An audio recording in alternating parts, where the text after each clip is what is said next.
यूं तो अनेक राजा राज्य चलाते हैं, किंतु ऐसे थोड़े ही होंगे जो प्रजा के हितैषी धर्मज्ञ समझे जाते हो।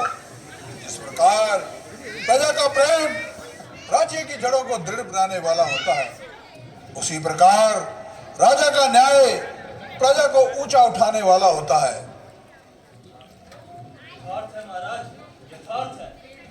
नीति में कहा है कि जिस शरीर में प्राण नहीं, जिस सरोवर में कमल नहीं, जिस घर में दीपक नहीं, और जिस राज्य में राजा नहीं, और जिस राजा में न्याय नहीं, वह मरघट के समान है।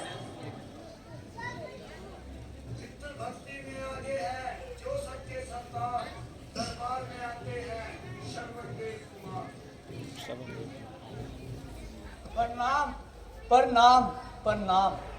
पर करूंगा मैं पहला प्रणाम माता को और पिता को, है मेरा दूसरा परिणाम जगत के इस विधाता को, है मेरा तीसरा प्रणाम मुनि श्रेष्ठ विशिष्ट को, और करूंगा अंतिम प्रणाम राजा दशरथ अवध नरेश को।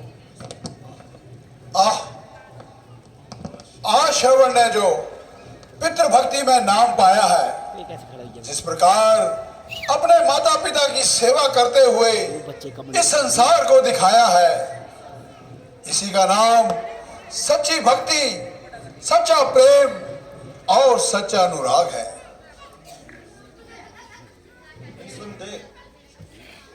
इस देव को सम्मान कर तजकर कपट विचार, पितृभक्त संसार में श्रवण एक कुमार। गुरुदेव बड़ा बनकर नहीं आया, मैं बालक बनकर आया हूँ।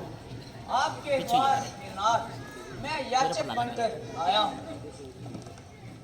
हाँ हाँ, कहो बेटा, अपने आगमन का कारण भी बताओ। गुरुदेव, जिस प्रकार बिना पति के पत्नी, बिना गुरु के शिष्य, बिना न्याय के राजा पाप की एक खान होता है, उसी प्रकार बिना माता पिता की भक्ति के एक पुत्र का जीवन नर के कीड़े के समान होता है। आपको तो सभी प्रकार से ज्ञात है कि मेरे माता पिता में सदैव का अंधापन है, और यही एक मेरी चिंता का कारण है।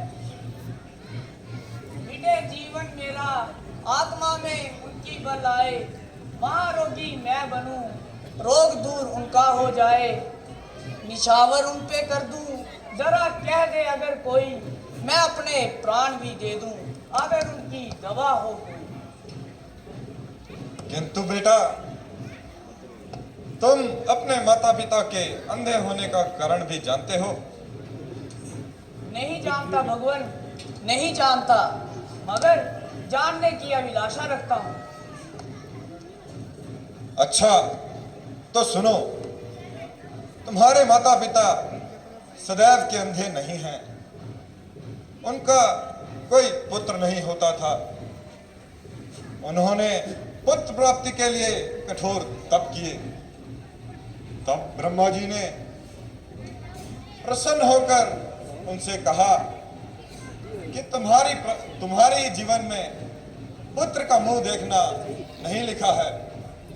हाँ, यदि तुम अंधा होना स्वीकार करो तो हम तुम्हें पुत्र दे सकते हैं। हे श्रवण, इसी प्रकार तुम्हारा जन्म हुआ। धन्य है, आज मुझे ज्ञात हुआ कि मेरे माता पिता का कितना ऋण है मुझ पर। इतनी ममता, इतनी उदारता कि पुत्र के कारण पत्ते खाए, सर्दी गर्मी सही, और अंत में अंधा होना भी स्वीकार किया। ये है विशाल हृदय, महा उपकार।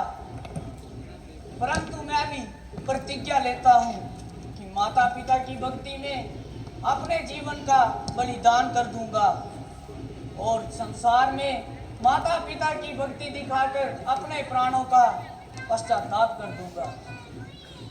अपनी चिंता कुछ नहीं, चिंता उनके काम की। जिस तरह भी बन सके सूरत बने आराम की। धन्य है बेटा श्रवण, तू धन्य है। संसार को तुझ जैसे सुपुत्रों की बहुत आवश्यकता है। बस नाथ, अब विलंब न कीजिए और मेरी आशंका शीघ्र दूर कीजिए। है आप ही की दया में आराम दीन का, उपकार आपका और शाम दीन का। बतलाइए उपाय की पूरी ये आस हो, उन अंधों की आंखों में प्रभु ज्योति का वास हो। हाँ तो सुनो, यदि तुम उन्हें 4 धामों की यात्रा करवाओ तो ईश्वर की कृपा से उन्हें स्वस्थ पाओगे।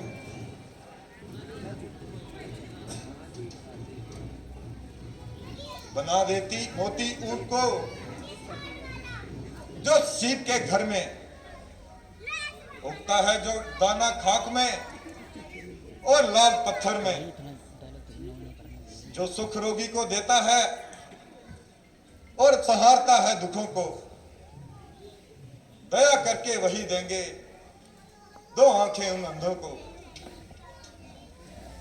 उपकार महाप्रभु उपकार, बनाकर काठ की काबड़ी कांधे उन्हें चढ़ाऊंगा। फिरूंगा तीर्थ और स्नान कराऊंगा। करूंगा उनकी सेवा मैं देव की पूजा समझकर। झुकाऊंगा सिर वही भगवान की प्रतिमा समझकर। फिर भी तुमने भारत महिमा को उन्नत शिखर तक पहुंचा दिया है। पितृभक्ति का आदर इस संसार को सिखा दिया है। आने वाली नस्ल होगी शुद्ध इसी धर्म से, सीखेगी पितृभक्ति तेरे ही इस धर्म से। समझा, खूब समझा तूने पितृभक्ति को। आओ बेटा, छाती से लगा लूं तुम्हें हर्ष से। महाराज अब आज्ञा दीजिए। जाओ बेटा, अपने पितृभक्ति के धर्म को निभाओ।